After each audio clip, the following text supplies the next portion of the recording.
Ruling the Countryside is Chapter 3 of Class 8 NCRT History. Part 2 will be focusing on Blue Rebellion or the Indigo Revolt, which was a peasant uprising in Bengal against the European indigo planters. This revolt marked an early chapter of organized rural protest in India. The topics that will be explored in detail in this video are: number 1, crops for Europe; number 2, Indian indigo, reason for its demands and the challenges faced by it; number 3, methods adopted for indigo cultivation; number 4, problems of both Nij and Ryoti system of indigo cultivation in Bengal; number 5, how indigo was processed; number 6, the Blue Rebellion and its consequences; and lastly, some important questions for recap. Crops for Europe. Soon East India Company realized that the countryside was not only the source of revenue but would also yield the crops that Europe required. The company started expanding the cultivation of opium and indigo in India because opium was a valuable commodity in the lucrative Chinese market and indigo was a crucial dye for the European textile industry, and the company wanted to control both these markets. The company also forced the cultivators to grow the following crops: jute in Bengal, tea in Assam, sugarcane in United Province, wheat in Punjab, cotton in Maharashtra and Punjab, and rice in Madras. The company did so as the soil and the climate of these areas were suitable for the crops. So the question is, why there was a demand for Indian indigo? Being a tropical plant, indigo was well suited to Indian climate. By 13th century, Indian indigo was being used by the cloth manufacturers of Italy, France and Britain. Indian indigo was highly in demand in the European market due to its long-lasting, rich blue color. Moreover, the booming European textile industry, especially in Britain, needed a vast amount of dye. However, only a small percentage of Indian indigo reached the European markets due to its high cost, limited supply, and intense competition from the European native plant wood producers. Wood, being a plant of the temperate zone, was available in Europe, so a large section of European cloth merchants had to depend on wood for making violet and blue dyes. Worried by the competition from indigo, the wood producers pressurized their government to put a ban on the import of Indian indigo. However, by 17th century, this ban was lifted on the persuasion of the European cloth manufacturers because cloth dyers preferred indigo as a dye, as indigo produced a rich blue color, whereas the dye from the wood was pale and dull. In the 18th century, industrial revolution started in Britain. With the use of machines, there was a dramatic increase in the production of cotton. Britain began to industrialize, and its cotton production expanded dramatically, creating an enormous new demand for cloth dyes. While the demand for indigo increased, its existing supplies from the West Indies and America collapsed. Between 1783 and 89, the production of indigo in the world fell by half. This happened basically due to the rise of synthetic dyes and disruption of the labor system. In West Indies, slave revolts and the abolition of slavery significantly impacted indigo production. As a result, by the end of 18th century, the demand for Indian indigo grew further. Indian indigo, moreover, was considered superior to that of the West Indies and America. Britain turns to India. With the rising demand for Indian indigo in the world, the East India Company started looking for ways to expand indigo production in India. Best climate for indigo is warm subtropical climate, which is the climate of Bengal. Hence, the company expanded indigo cultivation in Bengal. As the indigo trade grew, the company's officials and commercial merchants started investing in indigo. Attracted by the profits, many English and Scotsmen came to India and became indigo planters. Those who had no money to produce indigo could get loans from the company and the banks that were coming up at that time. The question now is, how was indigo cultivated? In India, two systems were followed for indigo cultivation. One was niche cultivation and the second was the Ryoti cultivation. Indigo could be cultivated only on fertile lands, and these were all already densely populated areas. So only small plots scattered over the landscape could be acquired by the planter for indigo cultivation. So, what was niche cultivation? In niche cultivation, the planter produced indigo in the land directly controlled by him. He either bought the land or rented the land and used hired labor. Problems of niche cultivation. The first problem was planters found it difficult to expand the area under indigo cultivation as they required large blocks of fertile land around the indigo factory.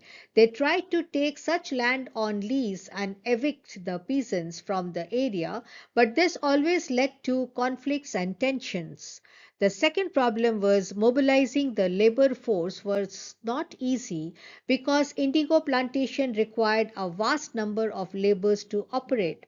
But the problem was labor was needed for indigo plantation precisely at a time when peasants were busy with their rice cultivation.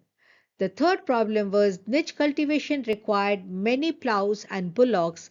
Investing on the purchase and maintenance of plows was a problem because plows and bullocks were busy on the rice field again exactly at the time when the indigo planters needed them. Therefore, less than 25% of land producing indigo was under niche cultivation.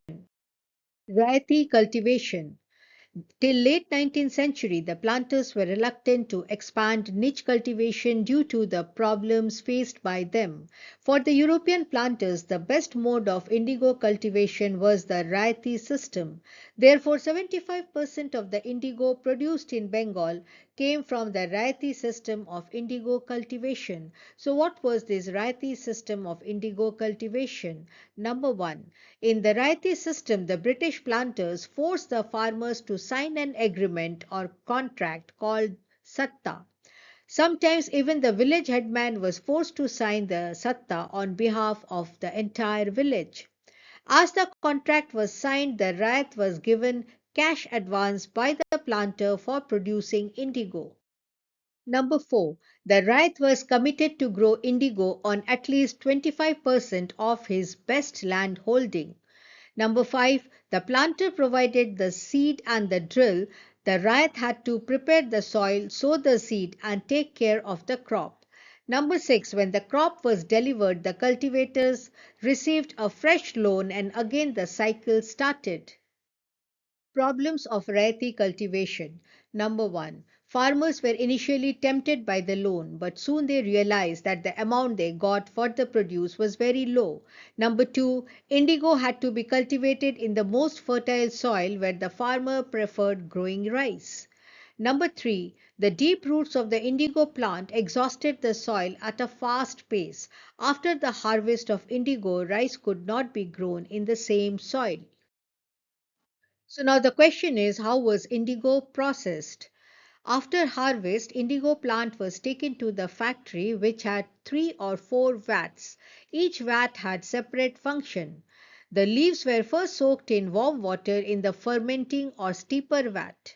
The rotten leaves were then taken out and the liquid was drained into another vat. Here the liquid was continuously stirred and when it turned blue, lime water was added. Gradually the indigo separated. As the clear liquid rose to the surface, it was drained off. The indigo pulp was now transferred to the settling vat and then pressed, dried, and molded into blocks for sale. The Blue Rebellion and after. In March 1859, thousands of ryots refused to grow indigo in Bengal. They swore that they will neither take any advance for sowing indigo nor would they be bullied by the planters. The riots were supported by the local zamindars and the village headman in their rebellion. In 1859, in many villages, the headman who had been forced to sign indigo contracts mobilized the indigo peasants and fought pitched battles with the latials of the planters. In other places, even the zamindars went around the villages urging the ryots to resist the planters. These zamindars were unhappy with the increasing power of the planters and angry at being forced by the planters to give them land on long leases. As the news of the rebellion spread, intellectuals from Calcutta rushed to the indigo districts and wrote about the misery of the riots, the tyranny of the planters, and the horrors of the indigo system. After the revolt of 1857, the British government now did not want any other popular rebellion. Worried, the government brought in military to protect the planters and set up Indigo Commission to inquire into the system of indigo production. The report of the Indigo Commission was it held the planters guilty. It sincerely criticized the planters for using coercive methods against the riots. The commission said the riots had to complete the existing contract, but they could refuse to sign fresh contracts. So, what was the outcome of the Indigo Rebellion? Indigo production collapsed in Bengal. The planters shifted to Bihar and expanded indigo production in Bihar. After returning from South Africa, Mahatma Gandhi visited Champaran. There he saw the plight of the indigo cultivators and started the Champaran movement in 1917 against the indigo planters. This was Gandhiji's first successful satyagraha movement in India. Some important questions for recap. Number one, while ruling the countryside as the Diwan of Bengal, what important realization did the company make regarding the production of crops? Number two, why was Indian indigo in demand? What challenges did Indian indigo face? Number three, what prompted the British to promote indigo cultivation in India by the end of 18th century? Number four, which two methods were adopted for indigo cultivation in India? Number five, in Bengal for indigo cultivation, why only 25% of land was under niche cultivation? Number six, in the mid 19th century, why did thousands of riots refuse to grow indigo in Bengal? Number seven, what measures were taken by the British government to suppress the Indigo Revolt of 1859-60? And number eight, what was the outcome of the Indigo Rebellion? I am confident that after watching this presentation, you can write complete and well structured answers to any question on this topic.